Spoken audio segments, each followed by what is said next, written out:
प्यारे बच्चों, आपका इस एपिसोड में पुनः स्वागत है।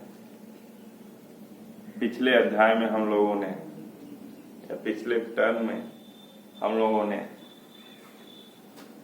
समाजशास्त्र के उद्भव और विकास अध्याय का अध्ययन किया।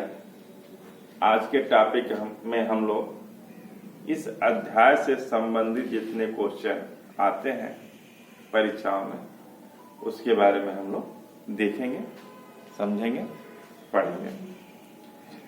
तो आप लोग बुक हो तो बुक खोल लीजिए या सुनिए।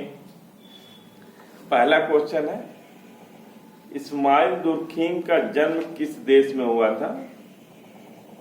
तो इस्माइल दुर्खीम का जन्म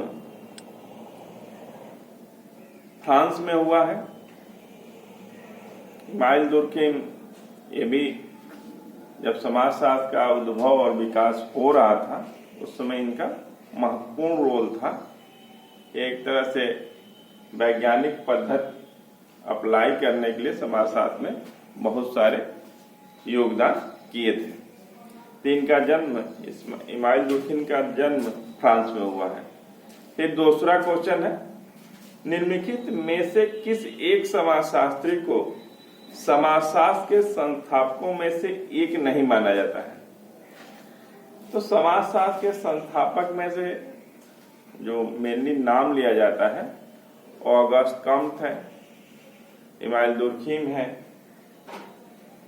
वेबर हैं, जो उस समय पुराने लोग समाजशास्त्री थे, यही लोग हैं। इसमें पार्सन्स बहुत बाद में आते हैं।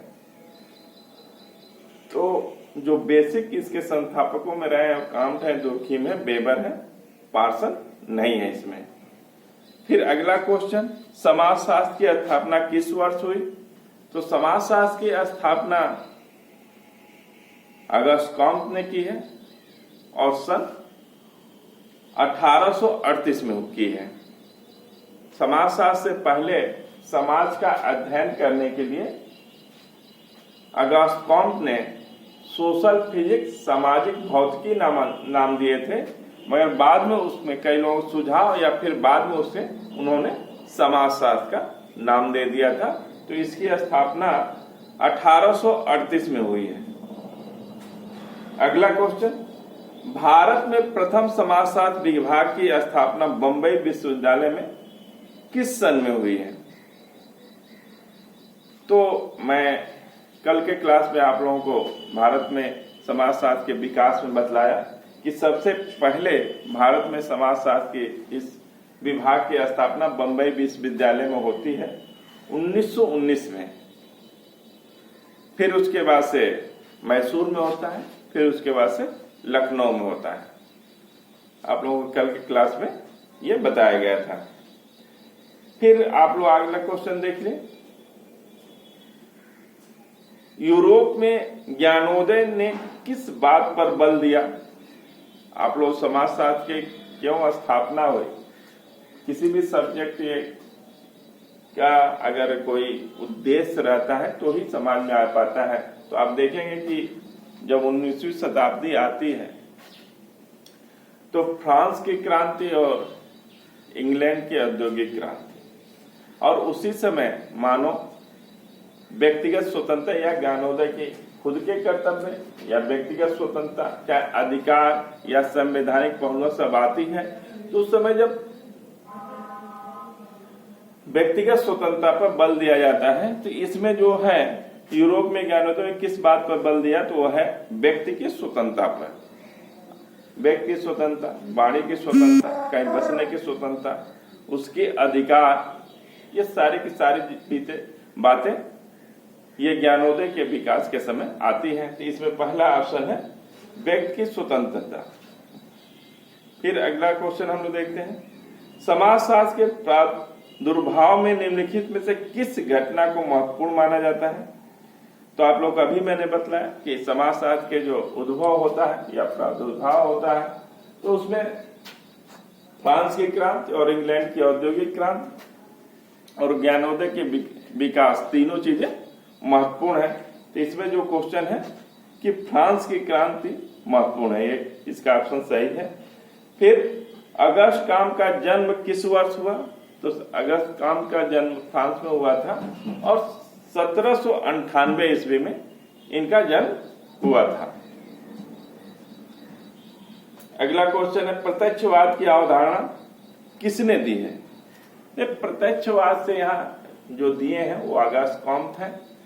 जब समाजशास्त्र की स्थापना किए ये, तो किसी भी विज्ञान का जब स्थापना होता है या कोई भी सब्जेक्ट विज्ञान के तरफ जाता है तो उसका महत्वपूर्ण चीज यही होता है कि उसमें प्रत्यक्षवाद हो, मतलब अवलोकन हो सके, उसका विश्लेषण हो सके, संश्लेषण हो सके, वर्गीकरण हो सके और सत्यापित हो सके। जो भी चीज आप कह रहे हैं वो प्रत्यक्ष प्रमाण के द्वारा दिखलाई दे। ऐसा नहीं कोई भी चीज आप कह रहे हैं कि इकोनॉमी किस तरह से मानव व्यवहार को बदल रही है या मानव के मस्तिष्क को कैसे कन्वर्ट कर रही है, उसके व्यवहारों का मान लीजिए अगर कह दिया जाए कि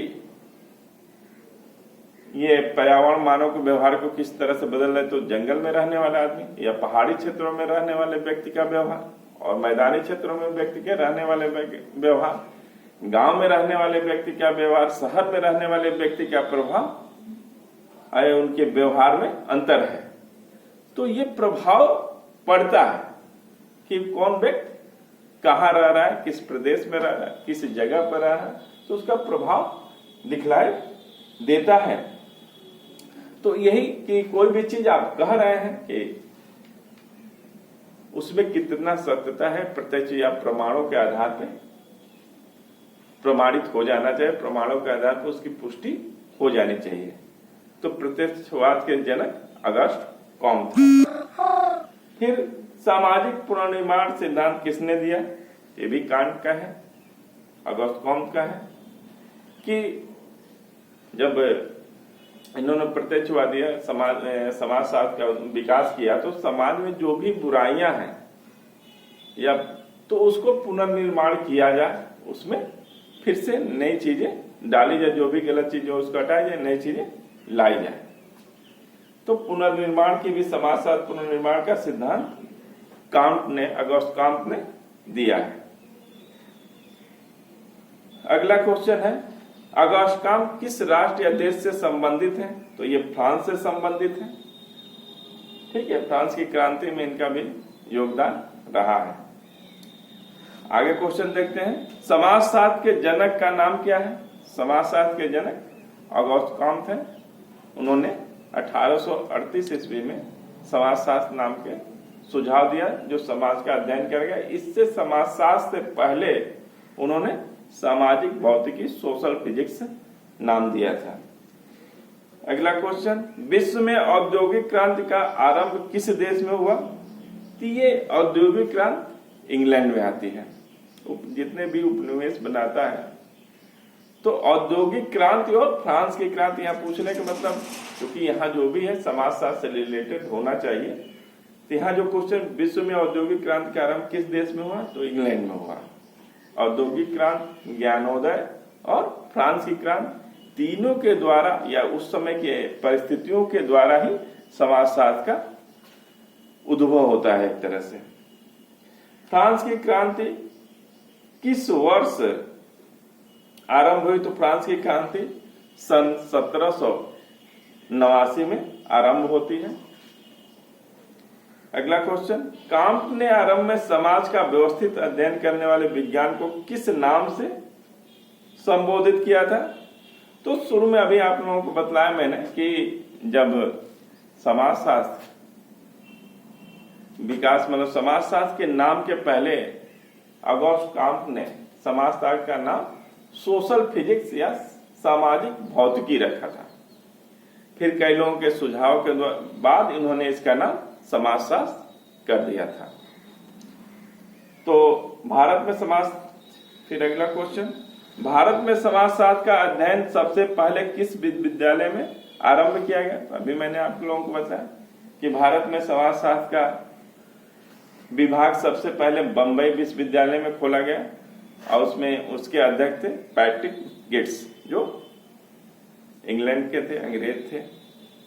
ये भी आप लोगों को कल या परसों के क्लास में बताया गया था। अगला क्वेश्चन, अगस्त काम का जन्म किस देश में हुआ? तो अभी बतलाया ही हूं कि फ्रांस में हुआ था। अगला, विकास के आरंभिक स्तर पर समाजशास्त्र किन दो सामाजिक विज्ञानों को प्रभावित रहा है? तो दो चीजों से ज्यादा प्रभावित है, समाजशास्त्र, मानवशास्त्र और अर्थशास्त्र। एक तरह से चूंकि मानवशास्त्र मानव के बिहेवियर का या जो भी खोपड़ी का या अन्य चीजों के मानव का अध्ययन वो मानव शास्त्र भी करता है, और साथ ही साथ समाज शास्त्र भी, क्योंकि ये आधुनिक शास्त्र है, इसके अध्ययन करने का तरीका कुछ उससे अलग है। बाकी दोनों से प्रभावित है, मानव शास्त्र और अर्थशास्त्र। फिर अगला क्वेश्चन, यूरोप में 18वीं शताब्दी के वैचारिक आंदोलन को किस नाम से संबोधित किया जाता है? तो इसको ज्ञानोदय नाम से, जो वैचारिक क्रांति आती है, तो जब शिक्षा का प्रसार होता है, लोग का ज्ञान बढ़ता है और व्यक्ति को प्रेफरेंस दिया जाता है, जाने लगता है, उसके व्यक्तिगत स्वतंत्रता की, उसकी वाणी की स्वतंत्रता के, उसके अधिकारों के, ये सारी स्वतंत्रता दी जाती है। तो यहाँ पे वैचारिक आंदोलन मतलब व्यक्ति के स्वतंत्रता से यहाँ मतलब है। तो ज्ञानोदय के इसमें जो क्वेश्चन है, यूरोप में 18वीं शताब्दी के वैचारिक आंदोलन को किस नाम से संबोधित किया जाता है? इसको ज्ञानोदय के नाम से संबोधित किया जाता है। ठीक है, कि ये आपके सारे क्वेश्चन जो आपके परीक्षाओं में आगे पूछी जाएंगे। तो आप जो मुख्य जितने भी क्वेश्चन हैं लगभग सभी महत्वपूर्ण हैं। अब प्रतियोगी परीक्षाओं में भी समाजशास्त्र में जाएंगे तो पूछा भी जाता है, और आपके इंटरमीडिएट या 11th के भी क्लास में पूछा जाएगा। आज का क्लास यहीं तक, धन्यवाद।